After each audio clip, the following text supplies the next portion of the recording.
आज हम लोग बात करने जा रहे हैं कि हायर एजुकेशन में महिलाएं क्यों इतना तेज़ी से बढ़ रही हैं और लड़कियां जो हैं क्यों वो हायर एजुकेशन परस्यू कर रही हैं।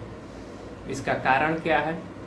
क्या कोई सामाजिक कारण है, सामाजिक बंधन है, या उनका पर्सनल इंटरेस्ट है? क्या वो इस समाज में अब स्थान पाने के लिए भी अभी लड़ रही हैं? क्या वो इन सब चुनौतियों से अभी भी आज भी जूझ रही हैं, जिसमें सामाजिक हो, आर्थिक हो या स्पिरिचुअल हो, फिजिकल हो, कोई भी चीज़ें हैं? आखिर ऐसा क्यों हो रहा है कि मैंने तमाम आंकड़े इकट्ठा किए जिसमें यही आया कि डिफरेंट सब्जेक्ट में, हर सब्जेक्ट में पोस्ट ग्रेजुएट लेवल पे महिलाओं का जो रजिस्ट्रेशन है, महिलाओं की जो भागीदारी है, लड़कियों की भागीदारी वो बढ़ती जा रही है, साल दर साल बढ़ती जा रही है, लड़कों की कम होती जा रही है। इसके कारण क्या हैं? तो इसके कारण डिफरेंट हो सकते हैं। पहले मैं आपको कुछ आंकड़े बता देता हूँ कि AISHE की रिपोर्ट है, जिसे all India survey on higher education जो जारी करती है। तो ये सर्वे 2021 और 2022 का रिपोर्ट के बेसिस पे ये आंकड़े मैं दे रहा हूँ आपको, क्योंकि अभी 2023-24 और 24-25 के आंकड़े अभी रेडी हो रहे हैं। उनको माना जा रहा है कि 2026 तक वो आएंगे। टोटल PG में, पोस्ट ग्रेजुएट में जो रजिस्टर्ड आंकड़ा है वो था 52,17,753, जिसमें मेल की भागीदारी थी, यानी पुरुष की भागीदारी जो थी 44.6% थी, और महिलाओं की जो थी 55.4% थी। अगर सोशल साइंस की बात करें तो सोशल साइंस में महिलाओं की भागीदारी 56.6% थी, यानी 6.11 लाख।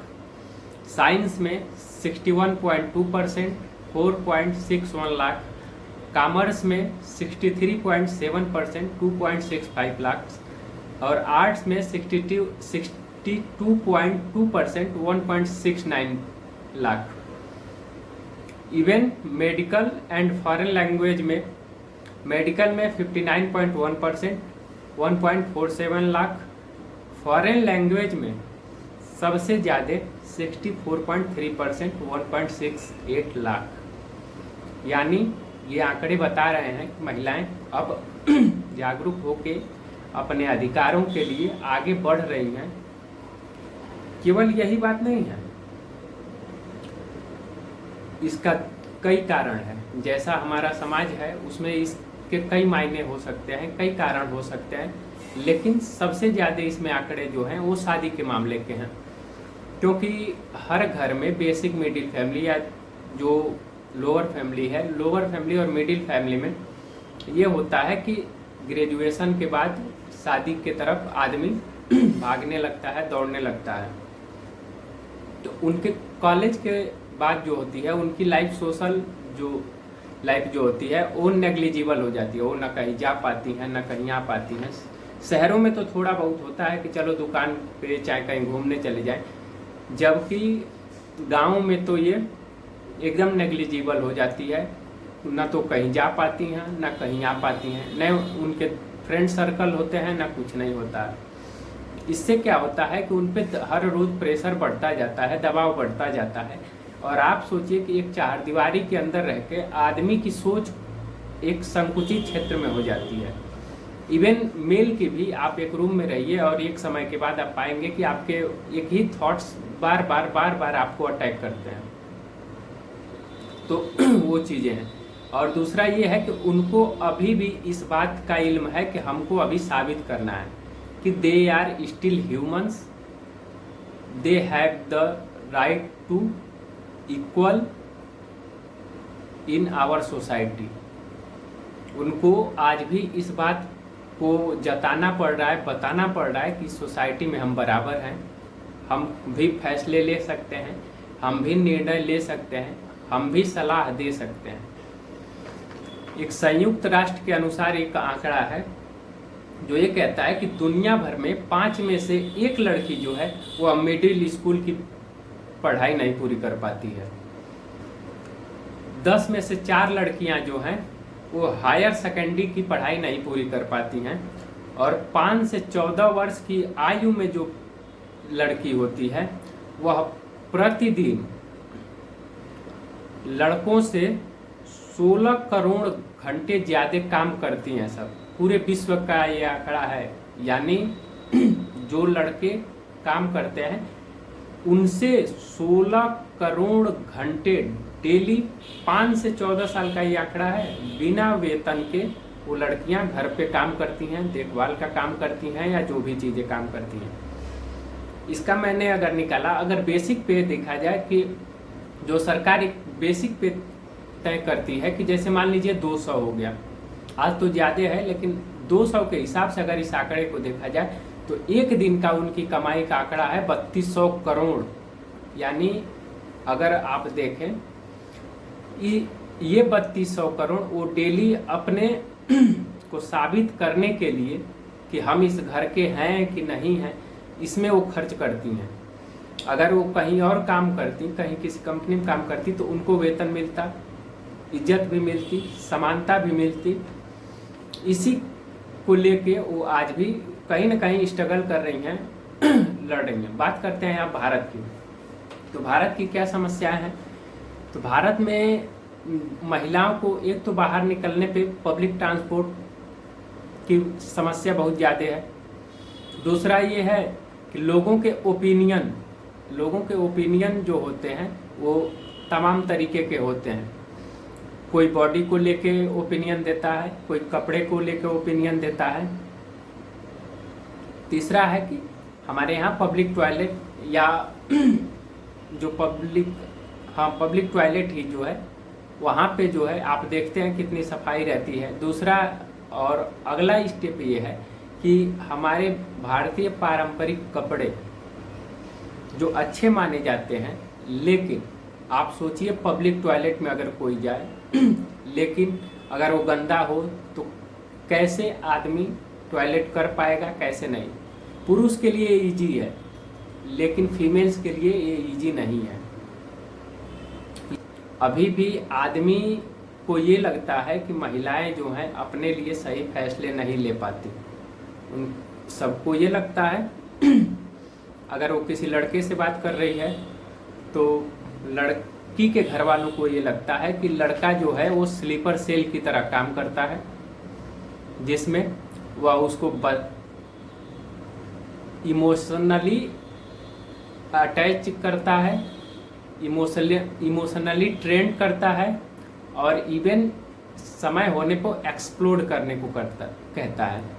सेम अगर सिचुएशन देखा जाए तो लड़के के भी घर के तरफ होता है कि अगर कोई लड़का किसी लड़की से बात करता है, शादी करना चाहता है, चाहे जो भी चीज़ें हो, तो लड़के के घर वाले का मानना है कि वह ऐसी एक जादुई लड़की है जो इसके ऊपर जादू टोना करके बैठी है, जो उसके आगे पीछे ही नाचता रहता है। तो ये सारी जो समस्याएं हैं हमारी देश की, दो हाथों को बांधने का,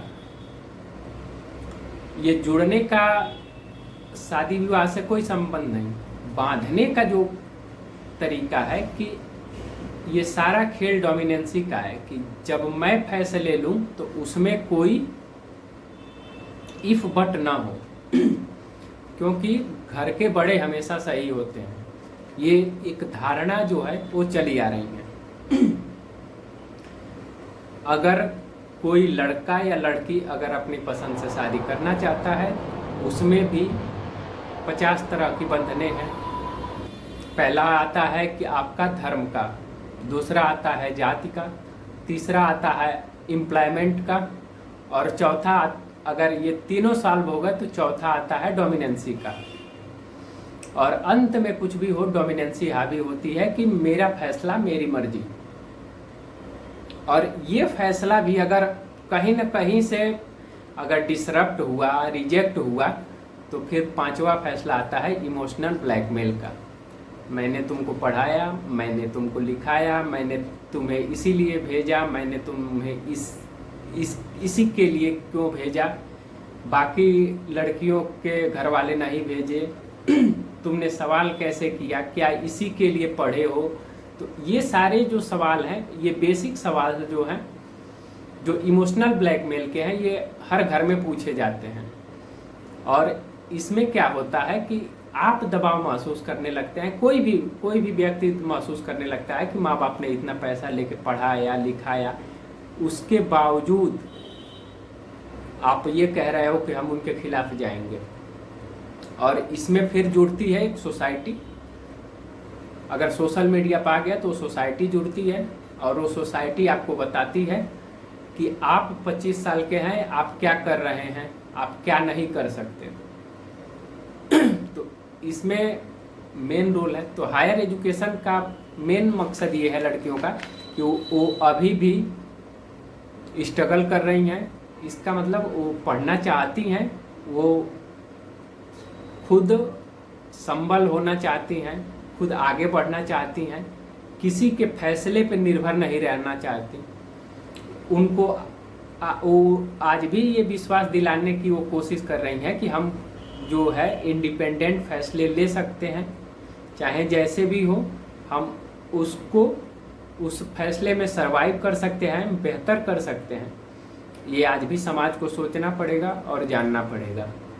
और अगला ये है कि अभी भी कुछ परिवार में कुछ लोगों को ये लगता है कि हम क्या करें, जीते जी इस लड़की को कहीं से किसी अच्छी जगह सेट करके जाएं कि जिससे इसके सर्वाइवल का जो है सर्वाइवल का स्किल जो है वो ज़्यादा रहे। वो नौकरी पे नहीं खर्च करते, वो पढ़ाई पे खर्च नहीं करते, वो दहेज पे खर्च करते हैं, वो शादी करने पे उतना ज़्यादा खर्च करते हैं। उसमें एक तरह से वो दिखाने की कोशिश करते हैं कि हम तुम्हारे लिए कर रहे हैं, जिसमें न तो किसी का इमोशनली इंटरेस्ट होता है, न कोई कांटेक्ट, न फिजिकली इंटरेस्ट। उसके बावजूद समाज के ढर्रे पे धीमे धीमे आदमी डगरता हुआ वहाँ पहुँच ही जाता है। एक समय ऐसा आता है कि फिर ये सोच बताती है कि लोगों में अभी भी इस बात का डर है कि लड़की किसी के हाथ में ही सुरक्षित है, वह इंडिपेंडेंट सुरक्षित नहीं है। ये वही सोच है जो खुद असुरक्षित महसूस करा रहा है, ये उसी आदमी की सोच है। तो ये सारी चीज़ें समाज में तैर रही हैं।